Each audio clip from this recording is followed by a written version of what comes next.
I've seen this one time and time again. I've even helped some people out in my community that have contacted me. Some kind of well known around in my area for being an old bike nut and knowing just about everything about a CB750 at least, and knowing enough to pretty much any of the other old ones on the road. You buy a project bike for $500 and you think you're going to get it running and you're going to ride it. No, you're not. You are not going to do that. I mean, maybe you will, but not very long. You got to go through everything. You got to go through the brake system. You got to go through the fuel system. You got to go through the electrical. You know, it might run now, but your CDI unit might crap out in 100 miles and you're stuck on the road. You need to get a custom-built CDI, because I've had to do that before, because nobody makes a CDI anymore, and every CDI unit you buy off eBay for your 1982 CB450 only works for 6 months before it dies too, because it's also 40 years old. And had all the same issues yours had. They're maintenance nightmares. You're going to need tires, wheel bearings. These are just the minimums. All the fluid things, probably a clutch. The bike's been sitting, like this one sat for a few years. The clutch was all locked up together as one piece. And I got it to break loose. It only lasted like 800 miles. I had to put a clutch in it. They're maintenance nightmares. I love them. I ride one not every day, but more often than not, I'm on one anyways. I like them that much. Reason 2, parts availability. Some bikes you can get anything you want for. One of the reasons I ride a CB750. And they made like a million of these things, and they were massively popular in the 70s, and they're still popular today among collectors. So if you got a good frame and good engine cases and a crank that can be salvaged, you can buy pretty much everything else brand new. I mean, you can buy a brand new gas tank, brand new C-pan, fenders, brand new forks, my entire wiring harness, every inch of wire on my bike is brand new, made this year in 2026. Maybe it's made in 2025. I don't know about all this year. Every inch of wire is brand new. They still make parts for this. Now, some of the other bikes they do that for. The XS650, you can get anything you want for an XS650. You can get anything you want for a KZ900 or a KZ1000. Also a good bike. You can get a decent amount of stuff for the GS850. But some of your other more obscure bikes, which I have a few, or I have had a few, but I ended up not keeping because you couldn't get anything for them. Like I have a 1971 Kawasaki F8. That's a 252-stroke Enduro. I love that bike. You can't get crap for it. Nobody makes anything for it except Slim Vintage, and I think it's only because those two dudes race them still. Road race them. If they're still alive.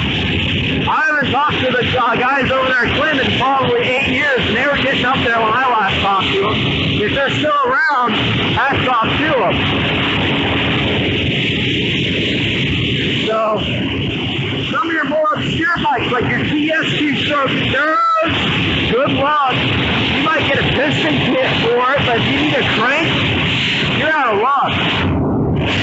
You need a magneto?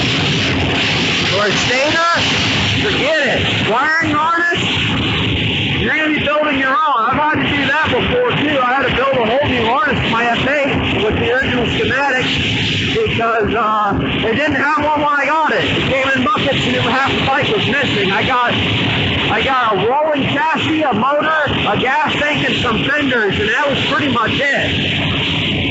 And a carburetor, and half the side covers were missing. It took me 3 years to find enough of that bike to make it whole enough to go down the road under its own power without like the flywheel hanging out of the side of the motor.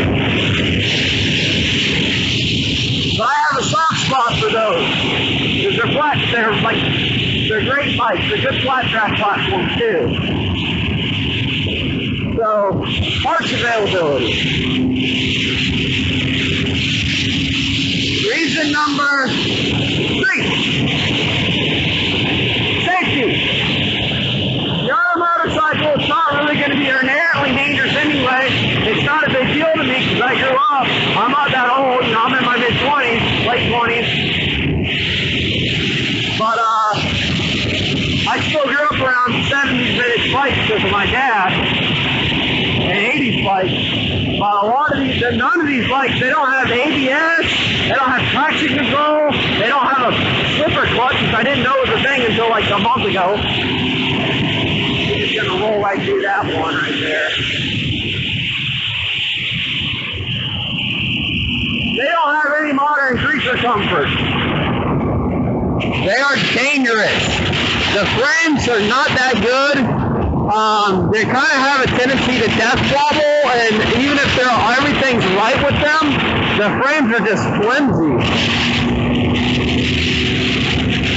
So, definitely not the safest bikes around. There's not much more to say other than that. And you get if they haven't been maintained, you get a wheel bearing fail on you. Like I had one time, it was on the front wheel too. I about went into a ditch and was going around a corner at like 70 out in Simplicity in Central Florida. It would have been bad.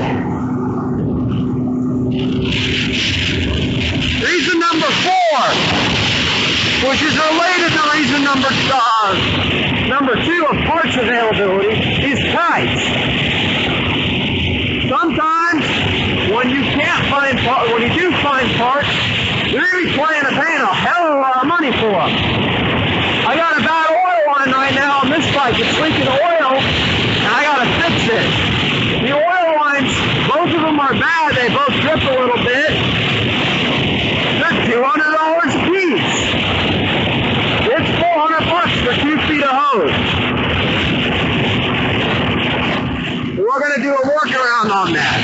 But some of these parts, like when I did my F8, I had to pay $80 for a head gasket for a single cylinder engine, and just the head gasket that big around. Some of the parts can be absolutely outrageous to get your hands on. So that's a big one, is price. And the bikes can be expensive too, depending on the bike. If you want an old 2-stroke street bike like the H3 Triple, 750, or H5, or whatever that thing was, the Kawasaki Triple, or a Suzuki Buffalo, Water Buffalo, which was a 750 Triple too, and it was, these are 2-strokes by the way, water cooled, $5,000 gets you a locked up one with no title. They're very expensive. So they can be cost prohibitive. And my 5th and final reason as to why I just maybe stay away from a vintage motorcycle is reliability.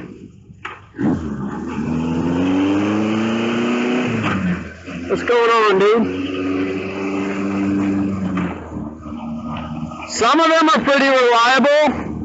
I've never had to have my bike come home on a wrecker or towed home, and I've put like 11,000 miles on it. Famous last words, because the day after this was shot, my brand new condensers left me stranded. Tube for the rear with me, so other than that, I don't really count that though. That was a tire. It wasn't a mechanical failure. But reliability, these bikes are old. They might just up and die on you from ignition system issues with no warning. I had to fix this one in a parking lot because my harness, the power wire to the coils, goes up into the headlight bucket because like the main junction's behind the headlight in the headlight bucket, and it died, and I had to hot wire it right there in the parking lot of a parts store I broke down in front of, luckily, to get home. And that's why I actually ended up replacing the entire wiring harness and the bar controls and everything was because it was just getting so unreliable. Like, it would never quit running other than that one time.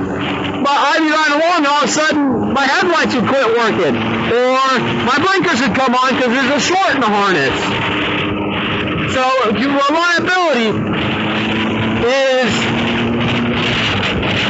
is the other, my fifth reason why you might want to think about not buying a vintage bike.